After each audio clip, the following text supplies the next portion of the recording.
Friends, college solution ఛానల్కు మీకు స్వాగతం. సో ఈ వీడియోలో వచ్చేసరికి జేఈఈ మెయిన్స్ సెషన్ 2 కి ఫైనల్ ఆన్సర్కి ఎప్పుడు రిలీజ్ అవుతుందని చాలామందికి అయితే డౌట్ ఉంది. అలాగే జేఈఈ మెయిన్స్ రిజల్ట్స్ ఎప్పుడు వస్తాయని కూడా చాలామందికి అయితే డౌట్ ఉంది. సో ఈ వీడియోలో వచ్చేసరికి first JEE mains session 2 key ఎప్పుడు రిలీజ్ చేస్తారనేది ఇప్పుడైతే చెప్పబోతున్నాను. సో కీ వచ్చేసరికి ఇవాళ నైట్ లేకపోతే రేపు అనమాట. సో ఈ 2 డేస్లో మాత్రం కన్ఫామ్గా ఫైనల్ ఆన్సర్ కీ అయితే రిలీజ్ చేస్తారు. ఫైనల్ ఆన్సర్ కీ రిలీజ్ చేసిన 1 or 2 డేస్లో జేఈఈ మెయిన్స్ పర్సంటైల్ అంటే ర్యాంక్స్తో సహా మొత్తం ఒక 3 డేస్లో అయితే మాత్రం మీకు డీటెయిల్స్ అయితే అంతా ఇచ్చేస్తారనమాట. అంటే పర్సంటైల్ 1, పర్సంటైల్ 2 దాని కింద ర్యాంక్ అనమాట. సో తర్వాత వీడియోలు కూడా నేను ఏం చేస్తానంటే పర్సంటైల్కి ఏ ర్యాంక్ వస్తుందనే వీడియో కూడా చేస్తానమాట, మీకు ఇంత పర్సంటైల్కి ఈ ర్యాంక్ వస్తుందని చెప్పి. సో జేఈఈ మెయిన్స్ రిజల్ట్స్ మాత్రం ఇవాళ కానీ రేపు కానీ సెషన్ 2 రిజల్ట్స్ అయితే వస్తాయి.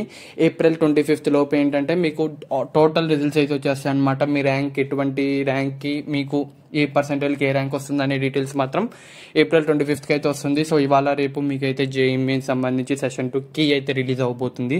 సో ఇది ఫ్రెండ్స్ అప్డేట్. మీకు కనుక వీడియో నచ్చినట్లయితే లైక్ చేయండి, షేర్ చేయండి, సబ్స్క్రైబ్ చేయండి. Bye friends.